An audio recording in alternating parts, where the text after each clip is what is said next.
Баршаңызға қайырлы күн, дәмді асхана каналына қош келдіңіздер. Осындай өте дәмді, жұмсақ, әрі оңай дайындалатын круассан дайындайтын боламыз. Керекті мөлшерлемелерін описание бөліміне жазып қалдырып кететін боламын.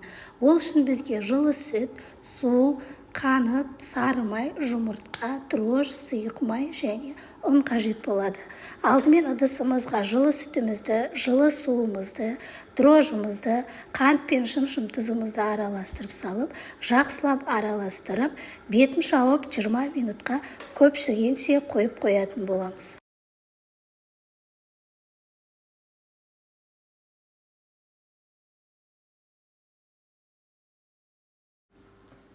Міне сонымен біздің жаңағы дрожж салып араластырып қойған апарамыз осылай әдемі болып көпсіп шықты. Енді оның үстіне бір жұмыртқа және бір жұмыртқаның ағын араластырып, осылай үстіне салып жақсылап араластырамыз. Және оның үстіне 2 ас қасық сұйық майымызды құйып, алдын ала електен өткізілген ұнымызды салып, жұмсақ етіп қамырымызды илеп алатын боламыз.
Міне сонымен қамырымыз илеп болдық. Енді оның бетін жауып 30 минутқа жылы жерге қойып қоямыз. Қамырымыз көпсігенше күтеміз.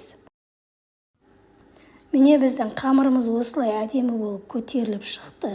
Енді оны жақсылап қолымызбен басып, столымыздың үстіне салып, қамырларымыздың барлығын теңдей етіп бөліктерге бөліп шығатын боламыз.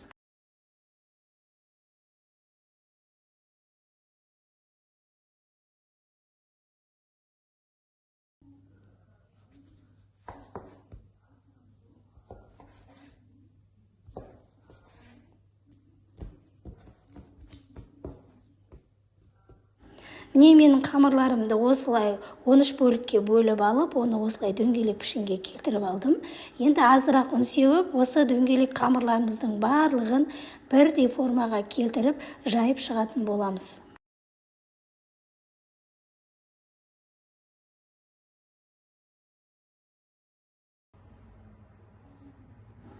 Әрбір жайған қамырымызды осылай ыдысымызға барлығын жинап қоямыз. Міне осылай менде барлық қамырларымды осылай жайып шықтым. Енді осы қамырларымыздың арасына барлығына май жағатын боламыз. Осындай кез келген сары май немесе сливочный майымызды осылай дөңгелек етіп жайған қамырымыздың барлық бетіне жағып, келесі қамырымызды үстіне беттестіреміз. Дәл осы реттілікпен барлық қамырларымызға осылай майды жағып, оның үстіне қамырларымызды бірінің үстіне бірін беттестіріп, осылай дөңгелек етіп барлығын жинап аламыз. Жинап алған қамырымызды енді оның үстін оқтауменен дөңгелек етіп, жұқалау етіп жаямыз. Өте қатты жұқа, қатты қалың қылмай, орташа көлемде жаңағы қамырларымызды жаятын боламыз.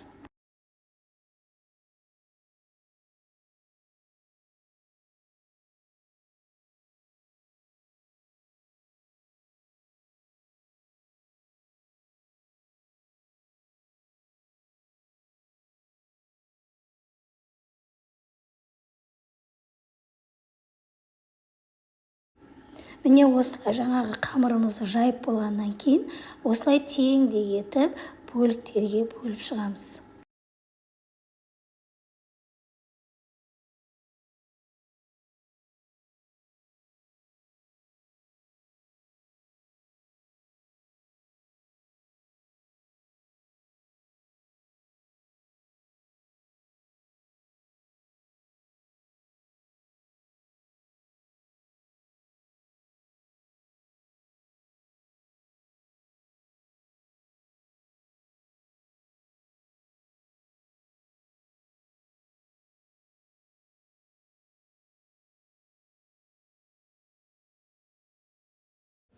Міне осылай қамырларымызды түгел бөліктерге бөліп алғаннан кейін дәл осы видеодағыдай орап шығатын боламыз.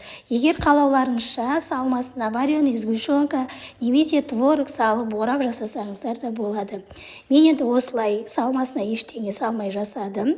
Арнайы пешіміздің ыдысына круассандарымызды осылай қойып шығамыз және оның бетіне жұмыртқаның сарысын түгел жағып шығатын боламыз. Алтын ала қызып тұрған пешімізде 180 градуста 30 минутта пісіріп алатын боламыз.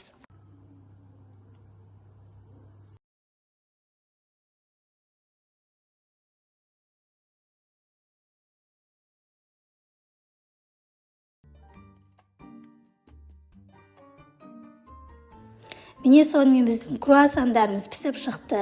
Көріп тұрғандарыңыздай өте әдемі, әрі жұмсақ, есі деген өте керемет болып шығады. Сіздер де дәл осы рецепт бойынша жасап көріңіздер.